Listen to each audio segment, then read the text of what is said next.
I spilled champagne at a wedding.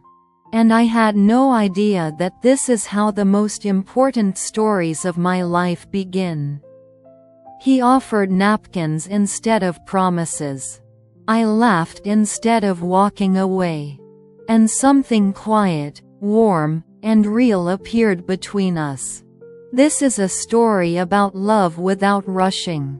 About first dates where looks matter more than words.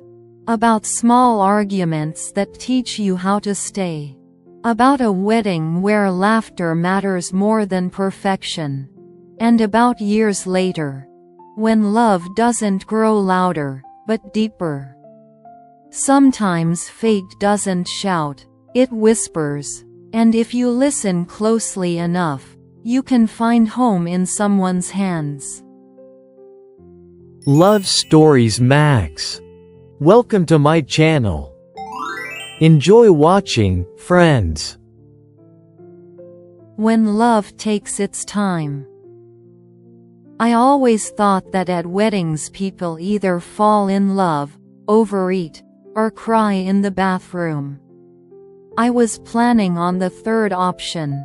My cousin Anna's wedding took place at an old countryside estate with a wooden terrace, string lights hanging overhead, and the scent of lavender woven into the air itself.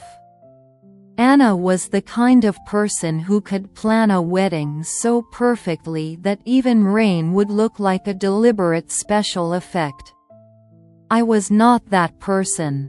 I was the kind of person who realized 5 minutes before the ceremony that I was wearing 2 different shoes. "Harper, you look beautiful," Anna said, hugging me. "That's because you haven't seen my feet," I replied. I didn't know then that in just a few hours someone would look at me as if I were the only person on that lawn. We met by the drinks table. Classic. Completely romantic in the most predictable way, but with a twist. I reached for a glass of champagne at the exact same moment he did. Our fingers brushed. I pulled my hand back. He didn't. The glass wobbled. I panicked and grabbed it, and half the drink spilled straight onto my dress. "That wasn't part of my plan," he said. "Not mine either," I replied, staring at the wet stain. I usually spill drinks in a much more dramatic way. He laughed, not politely, really laughed, like it escaped him without permission. "I'm James," he said. "Harper. And apparently, I now smell like a wedding." "That's a very underrated scent," he replied seriously. And that was it. Just like that. No fireworks. But it felt like someone quietly opened a window in a room that had been without air for a long time. We ended up sitting at the same table, by coincidence. A word I no longer believe in. He turned out to be a friend of the groom and had known Anna since their university days. I was that cousin who's always losing something. "That's not true," I said. "I sometimes find things." "Yourself?" He smirked. "My keys. Occasionally." He laughed at my jokes. "Even the bad ones. Especially the bad ones." And I caught myself watching how he listened. He didn't interrupt. He tilted his head slightly. He remembered the small things. When I said I hated slow dancing, he didn't pull me onto the dance floor. He just said, "Then let's stand on the side and make up stories about the people who are dancing." So we did. About the man dancing like he was apologizing. About the woman dancing like she'd just quit her job. I laughed so loudly that Anna glanced at me suspiciously. Later, when the sky darkened and the string lights glowed warm gold, James brought me napkins. "Just in case you decide to spill cake on yourself," he said. "I'll consider it," I replied. "But only for symmetry." We stepped out onto the terrace. It was quiet. Crickets chirped softly, and music drifted faintly from inside. Suddenly, I felt calm. A rare kind of calm. A real one. "Are you happy?" he asked. "Right now?" I thought for a moment. "Yes. Very." "Me too," he said, and the way he looked at me made it feel like more than just a word. As the wedding was coming to an end, I realized something terrifying. I didn't want the night to end. "I have a strange tradition," I said, gathering my courage. "After weddings, I eat pizza." "That's the most romantic thing I've heard all day," James replied. "I'm in." We ate pizza sitting on a curb, laughing at nothing, talking about life, fears, dreams, as if we'd known each other forever. He gave me his jacket. I pretended I wasn't cold. He didn't pretend. That night, I understood something simple. Love doesn't always arrive loudly. Sometimes it comes with napkins, jokes, and pizza after a wedding. And now, when Anna jokes that her wedding was destiny for someone else, I just smile. Because I know. I was there. I spilled the champagne. And I met James. After that night with pizza, I came home with the feeling that there was a warm little stone left in my pocket, small, but heavy with meaning. I didn't yet know what to do with it, but I was afraid of losing it. James texted the next morning. Not immediately. Not 1 minute after, "Good morning." A few hours later. As if he respected my sleep and my space. "James, I still think you're underestimating the scent of a wedding." I smiled at my phone. That was a bad sign. Or a very good one. Me. I believe it only suits people who spill champagne with dignity. He replied almost instantly. "Then we definitely need to test how you handle coffee." Our first date wasn't, wow. And that's exactly why it was perfect. A small corner cafe where the barista remembered regulars' names and drew hearts in the foam even if you ordered black coffee. James arrived early. I knew because when I walked in, he was already looking toward the door. "You're not late," he said. "I rehearsed being late, but changed my mind," I replied. He laughed, and in that moment, I realized something important. I liked the way he laughed with me. We sat by the window. Outside, the day moved slowly. People with umbrellas, dogs dragging their owners toward unknown but very important missions, an elderly couple holding hands as if the world might tilt without it. "Do you always watch people like that?" he asked. "Only when they can teach me something good," I said. "And what are you learning today?" "Patience. And that coffee can be an excuse for something more." We talked for a long time. About childhood. About who we wanted to be and who we became. About small fears. Not the big dramatic ones, but the kind that show up at night. Not having enough time. Not saying things out loud. Not holding on. He admitted he was afraid of losing people he felt good with. I admitted I was afraid of getting used to happiness. "Then let's get used to it slowly," he said. "Step by step." It was said quietly. And that's why it mattered. After coffee, We went for a walk without a plan. My favorite kind of walk. We wandered into a small bookstore, where James suddenly stopped at the poetry section. "You read poetry?" I asked, surprised. "Only when I don't know how else to tell the truth," he replied. He bought a book, not for himself. "For me. This isn't a gift," he clarified. "It's an invitation. To where? Into a world where words are a little more honest." I held that book as if it were something fragile and important. When a light rain began to fall, he gave me his jacket again. "This is becoming a habit," I said. "I prefer to think of it as a tradition," he answered. We stopped under an awning. The rain was soft, almost polite. He looked at me a little longer than a normal pause would require. "May I?" he started. "You may," I said, before I even fully knew what he meant.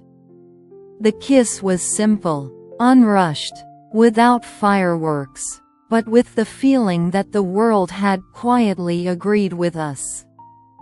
When we said goodbye, he didn't say, "I'll call you." He said, "Tomorrow. If you don't mind."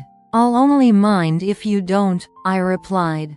I walked home slowly, with the book under my arm, in his jacket, with the thought that sometimes a first date isn't the beginning of a story.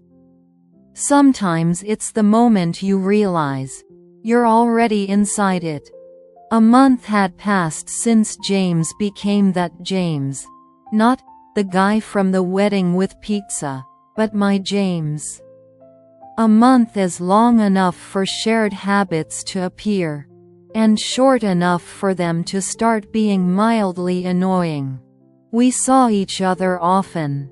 Not every day, and that felt right. We developed small rituals. Sunday coffee. Texts saying, "Are you home?" Silences that didn't feel heavy. And hugs that lasted a few seconds longer than necessary. And then came our first argument. Small, almost funny, but real. It started with James being late. By 17 minutes. I know, it doesn't sound dramatic. But I was sitting in the cafe, staring at the door, mentally counting. Okay, 5 minutes. Still fine.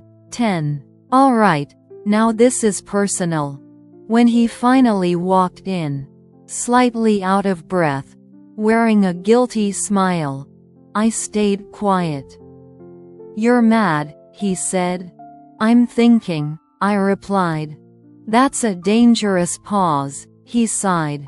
"You're late." "I know. I waited." "I know. I already came up with 3 reasons why you wouldn't show up." Which one was the worst? The one where my time just doesn't matter to you. He didn't joke, and that stopped me. "I never wanted you to feel that way," he said softly. "I really tried to make it. And I'm sorry." I exhaled. "I'm sorry too. I just don't like waiting for people who matter to me." He smiled, just a little. "So I matter? Don't take advantage of the moment," I said. "Sorry, but I will remember that."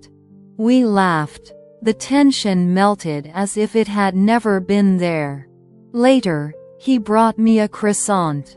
"A peace offering," he said. "Accepted. On one condition. Which is, next time, I'm the one who's 17 minutes late." "That will be the worst day of my life," he replied seriously. That evening, I realized something. The first argument isn't about the problem. It's about whether you want to stay after it. And we did. A year passed. Exactly 1 year since the night I spilled champagne and had no idea that this was what the beginning of a life with someone looked like.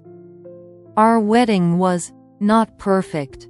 Perfectly imperfect. I woke up before my alarm. Not from nerves, but from silence. That morning, the world felt softer, as if it were speaking in a whisper.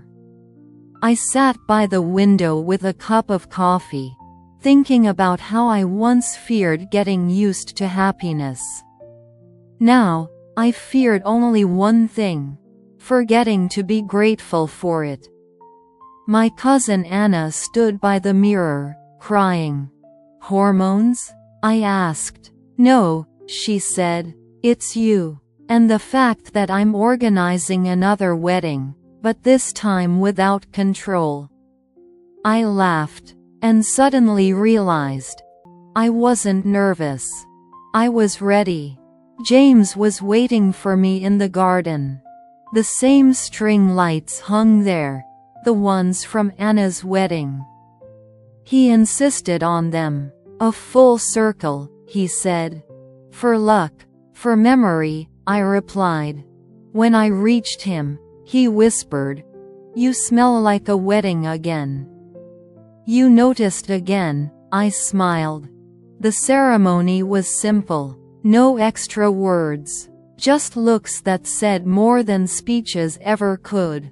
When it was time for vows, James said, "I promise to always wait for you.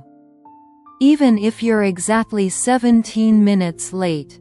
I laughed through tears. "And I promise to remind you that a jacket isn't an accessory, it's care." People laughed. We just looked at each other. After the ceremony, there was a dance. A slow one. Yes, the kind I once hated. "I thought you didn't like slow dancing," James whispered. "With people? No. With you? Yes," I answered. There was light, music, laughter. I watched James talk to my friends, Anna directing the staff, someone spilling champagne. I thought, the circle has closed.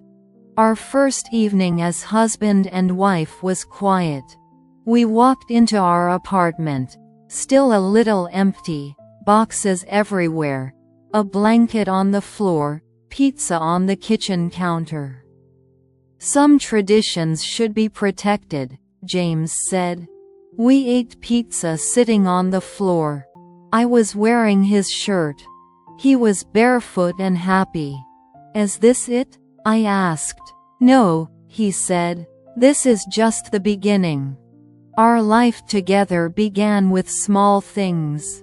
With mornings where he makes coffee and I forget where I left my phone. With notes on the fridge. With arguments about where the books should go. With a silence that no longer scares me. Sometimes I catch myself looking at him the same way I did that night at Anna's wedding. And he looks at me the same way. Love didn't become smaller. It became deeper. I'm no longer afraid of getting used to happiness. Because now I know. It doesn't disappear if you're grateful. And if you keep holding hands. 5 years have passed. I'm writing this while sitting in our kitchen, where the morning light always falls at a slight angle and the mugs are never where they're supposed to be. James left his on the windowsill again. I pretended to be annoyed again. I'm not. Our life didn't become louder. It became deeper. We learned how to be silent together. How to argue without fear. How not to run when things get hard, and not to rush when they're good. We built new traditions. Sundays without plans. Notes on the fridge. Laughing in the middle of the night for reasons we won't remember by morning. Sometimes we talk about that wedding. "Can you imagine?" James says. if you hadn't spilled the champagne? I can, I answer. And I don't like that version of our life at all. He still gives me his jacket. I still lose my phone. We still hold hands, not because we're afraid of getting lost, but because we don't want to let go. Love didn't become perfect. It became ours.